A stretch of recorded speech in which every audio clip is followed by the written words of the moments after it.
Welcome to Commerce Bench for class 11th and 12th Accountancy and Business Studies.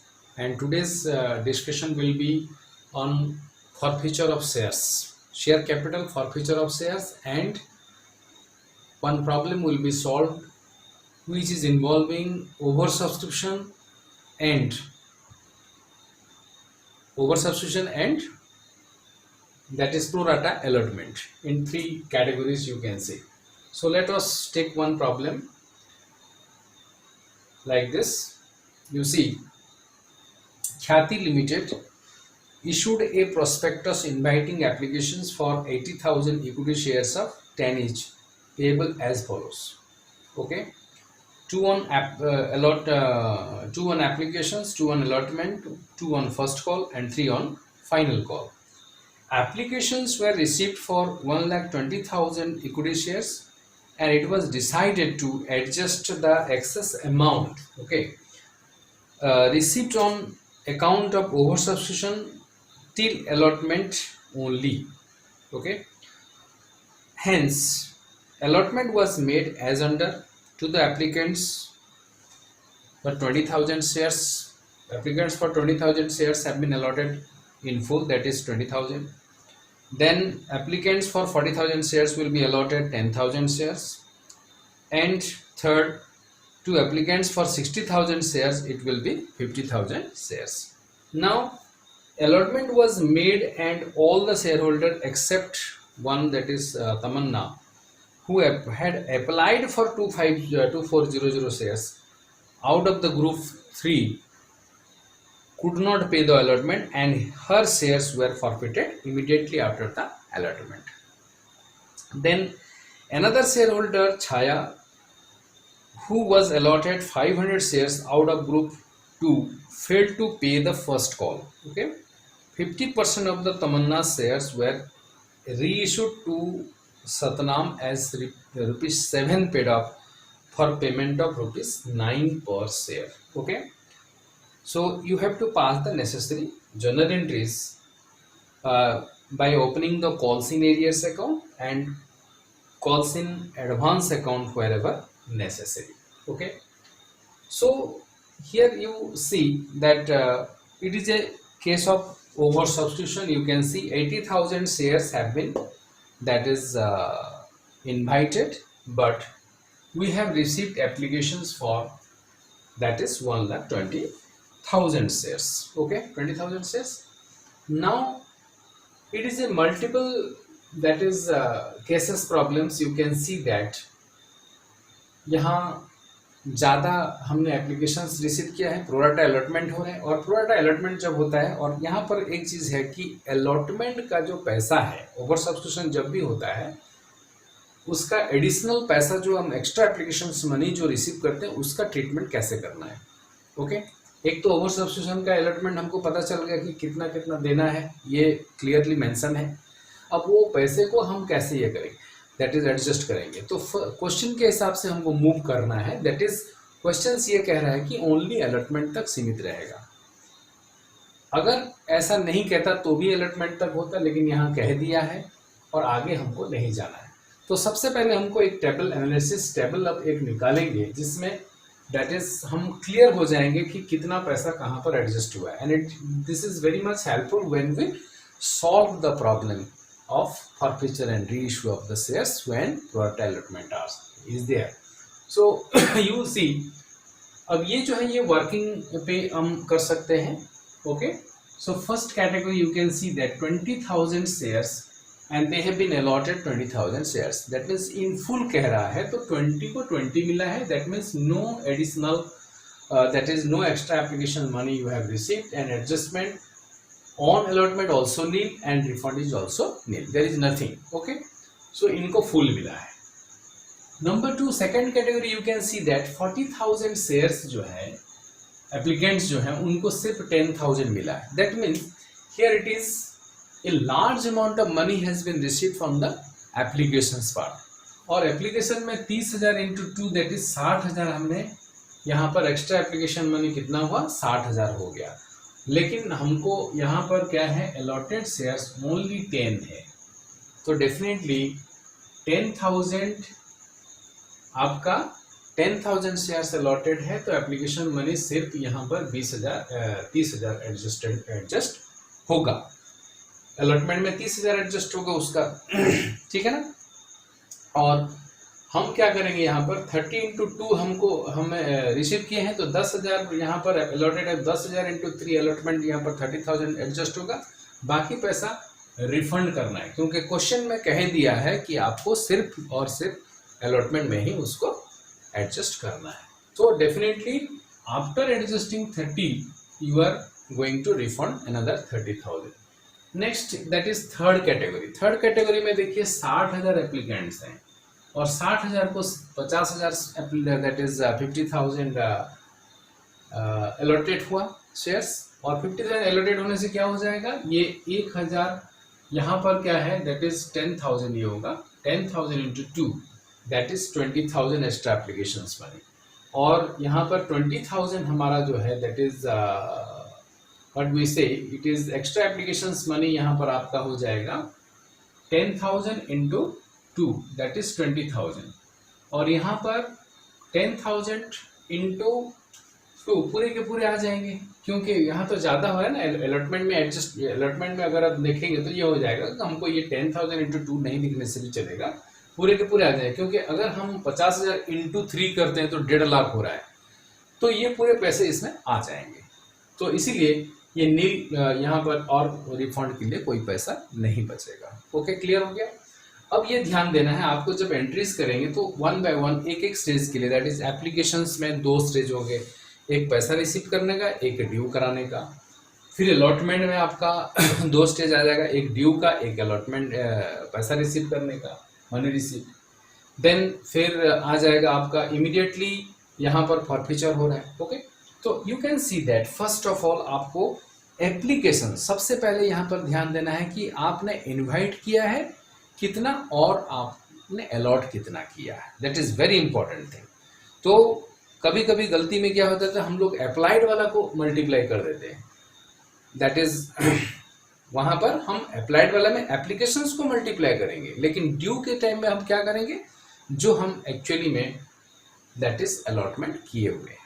तो यहाँ पर ध्यान दीजिए कि ये जो है 1,20,000 शेयर्स इंटू 2, ये एप्लीकेशन मनी आपने रिसीव किया 2,40,000, it is okay, bank debited to share applications. Then ये जो शेयर एप्लीकेशन है इसको आपको क्या करना है, इसको कैंसिल करना है, डेबिट करना है। तो इक्विटी शेयर कैपिटल में कितना जाएगा, ये चीज मैं बोल रहा था आपको कि यहाँ पर दिक्कत होती है।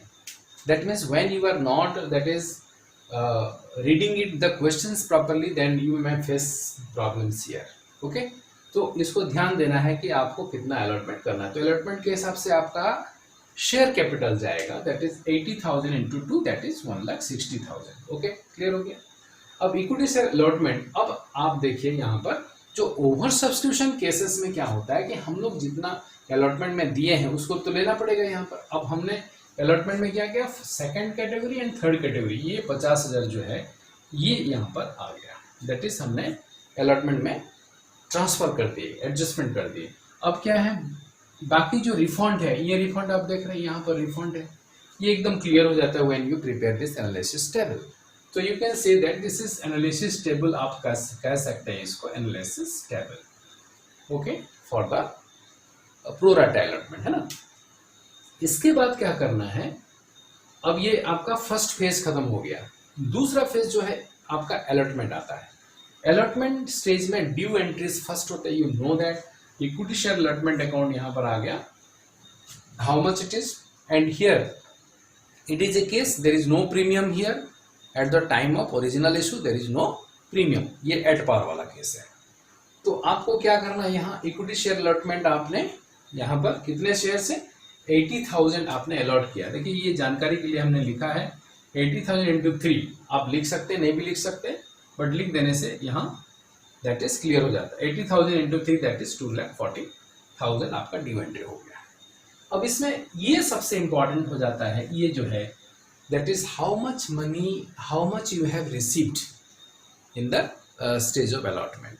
ओके, जब ओवर सब्स्टिट्यूशन और प्रोरेटा अलॉटमेंट होता है, ये थोड़ा दिक्कत होता है, और हम लोग क्योंकि एडजस्ट कर रहे हैं एप्लीकेशन मनी को, कुछ पैसा हमको मिल चुका है अलॉटमेंट का, इसीलिए ये स्टेज जो है ये एक क्रिटिकल स्टेज है जहां आपको amount received, that is calculation of the amount received on allotment जब कैलकुलेट करते हैं थोड़ा सा यहाँ दिक्कत होता है। तो सबसे पहले क्या करना है, ये एक्चुअली वर्किंग नोट में आप लिखेंगे, यहाँ पर बीच में नहीं आएगा, ये समझाने के लिए हमने बीच में लिख दिया है, बट ये एट लास्ट रहता है, मतलब ये आपका सॉल्यूशन है, इसके बाद ये रहना चाहिए। तो amount due it is 80,000 into 3, that is 2,40,000, that you know it. Now first क्या करना है आपको, पहले दफा ये जो आपने 50,000 का जो आपने माइनस कर देना है, सीधे आप जितना एडजस्टमेंट किए माइनस कर दिए, और 1,90,000 हो गया। अब यहाँ से आप क्या करेंगे, डिफॉल्ट वाले case, you see the default case is that allotment was made and all shareholders except Tamanna who had applied for 2400 shares out of the group. अब अप्लाई किया था 2,400 शेयर्स, तो उसने कितना नहीं दिया ये निकालना है, और अप्लाई किया था से हम नहीं दिया नहीं निकाल सकते। ड्यू एंट्री किस में होता है, पहले से हम जो ड्यू एंट्री किस में होता है, जो अलॉटेड शेयर्स में, तो इनको कितना शेयर हमने अलॉट किया वो पहले कैलकुलेट आपको करना है। That means you have to deduct the amount not received from तमन्ना, ये आपको यहाँ से माइनस करना है। तो तमन्ना से हमने रिसीव कितना नहीं किया, क्योंकि कितना तो रिसीव कर चुके हैं, अगर ये प्रोराटा नहीं होता, कुछ नहीं होता, तो सीधे सीधे यहाँ माइनस हो जाता, जितना दैट इज उन्होंने मतलब अलॉट किया गया था जितना shares into that is amount of the allotment, that is the instalment amount of the allotment. लेकिन ऐसा नहीं है, यहाँ अप्लाइड है ज़्यादा और मिला है कम। You see the shares allotted to तमन्ना यहाँ पर 50,000, ये सेकंड कैटेगरी यहाँ पर लिखा गया है, it is from the which category, it is from the out of the group 3, out of group 3। तो ग्रुप 3 अगर है तो ये हो जाता है, ग्रुप 3 अगर होता है तो 60,000 अगर अप्लाई किया तो 50,000 मिल रहा है, तो इस रेशियो के रेटिवली आपको निकाल देना है 2,000, ये 2,000 हो जाएगा। Now the question is that ये 2,000 के ऊपर आपका अलॉटमेंट मनी ड्यू होता है 6,000, 2,000 into 3, बट यू सी इनका कितना एक्स्ट्रा एप्लीकेशन मनी एडजस्ट हुआ होगा जो कि इसमें शामिल है, इनका एक्स्ट्रा एप्लीकेशन मनी एडजस्ट हुआ होगा ना, जो कि इसमें ऑलरेडी आप माइनस कर चुके हैं, तो दोबारा माइनस करने की जरूरत नहीं है। दैट इज 2,400 माइनस 2,000, ये इनका एक्स्ट्रा एप्लीकेशन है जिसमें 2 आपने पहले से रिसीव कर रखा है, ठीक है। तो 6,000 उनका ड्यू है और 800 हमने रिसीव कर चुके हैं, तो इसीलिए 5,200 is the amount not receive which is known as the calls in arrears, यही कॉल्स इन एरियर्स है, ओके। तो यही calls in arrears for this particular that is category, that is shares, that is Tamanna shares, okay. तो आप minus कर देंगे यहाँ से 1,90,000 से, तो ये आ जाता है 1,84,800 जो कि आपको पैसा रिसीव करना है, ये आपका अलॉटमेंट का पैसा आपने रिसीव किया। Now calls in arrear also you have found the amount not receive from Tamanna to share allotment 1,90,000, ये ओवर हो गया। अब आपको क्या करना है, अब आगे देखना है आपको। कभी कभी क्या होता है कि शेयर्स जो है वो आगे चला जाता है, that means immediately the board of director are not going to forfeit the shares, पूरे के पूरे कॉल कर देते हैं, या तो फर्स्ट कॉल के बाद कॉल करते हैं, ये आपको ये चीज को देखना पड़ेगा। मतलब questions may not be equal, okay. तो सेम क्वेश्चंस हो ही नहीं सकता, मतलब कहीं ना कहीं केसेस में चेंजेस रहेगा, तो आपको ये ध्यान देना है कि कहाँ पर वो फॉरफीचर हो रहा है, ठीक है। तो आपको ये ध्यान, यहाँ पर आपने देखा कि फॉरफीचर, ये आपको देखना है कि फॉरफीचर के कौन सा जगह पर फॉरफीचर हो रहा है। आप देखें यहाँ पर कि अलॉटमेंट के बाद ही फॉरफीचर हो जा रहा है। तो फॉरफीचर एंट्री क्या होता है, शेयर कैपिटल जब कैंसिल करेंगे आप, जब जितना आपने कॉल कर चुके हैं, तो अभी तक कितना कॉल किए हैं, application and allotment, application 2 allotment 3, that is 5, ये 2,000 शेयर का शेयर कैपिटल कैंसिलेशन होगा, 2,000 into 5 that is 10,000। Now cancellation की जगह पर जितना पैसा आपको नहीं मिला वो calls in arrear, maintaining the call scenario, allotment का 5,200 नहीं मिला। ओके, बाकी जो है दैट इज 2400 आपका यहाँ पर 2000 नहीं होता है, यहाँ पर क्या होता है, ये एक्स्ट्रा इन्होंने ज़्यादा अप्लाई किया हुआ था और एप्लीकेशन सिर्फ मिला था, तो यहाँ 4800 रुपया हो जाएगा, because Tamanna has applied for 2400 shares and you know that 2400 into 2 that is 4800 for the applications. तो एप्लीकेशन मनी यहाँ पर फॉरफिट हो रहा है। ओके, देन इसके बाद आप क्या करेंगे, कॉल करेंगे equity share first call account debited to share capital, ये ड्यू एंट्री। अच्छा, ये ड्यू एंट्री आप जब करेंगे तो यहाँ भी अलर्ट रहना पड़ेगा, आपने कितना फॉरफिट कर दिया, 2000 शेयर्स आपने फॉरफिट कर दिया, आपका ओरिजिनली इशूड शेयर्स है 80,000। Now the number of shares on which you are going to that is ask for the first call to pay, that is 78,000, because 80,000 minus 2,000 that is 78,000। 78,000 into 2 करेंगे due 1,56,000 हो जाएगा। हो गया। अब यहाँ कितना आप रिसीव करेंगे ये ध्यान देना है। यहाँ जो रिसीव करेंगे ये है, हर शेयर्स विल फॉरफिटेड इमीडिएटली हो गया। Another share holder Chhaya who was allotted 500 shares out of group 2, ये इस ग्रुप का है, लेकिन फर्स्ट कॉल में हो रहा है, तो आपको टेंशन लेने की जरूरत नहीं है। फर्स्ट कॉल का कोई पैसा एडजस्टमेंट यहाँ पर नहीं हुआ है, टेंशन लेने की जरूरत नहीं है, सारे पैसे हमने वापस कर दिए। अगर ये 30,000 फर्स्ट कॉल में एडजस्ट होता कुछ भी पैसा इसमें से, तो फिर हमको इस प्रकार का दैट इज कैलकुलेशंस में आना पड़ता कि हमने फर्स्ट कॉल का कितना एडवांस में रिसीव कर लिए थे। ओके, सो ऐसा नहीं है। इस क्वेश्चन में क्या हुआ है कि एडजस्टमेंट ऑफ टू अलॉटमेंट तक हुआ है और उसके बाद हमने पैसा को वापस कर दिया है। So there is no that is no other further critical calculations. तो आपको सीधे सीधे क्या करना है, 1,56,000 minus 500 into 2 that is 500 shares into आपका application money 2 rupees per share है, sorry first call money 2 rupees per share है, उसको आप ले जाइएगा। That is calls in arrears. Okay, जो पैसा आपको नहीं मिला। ओके, कॉल्स इन एरियर्स हो गया, 1,000 आपको नहीं मिला।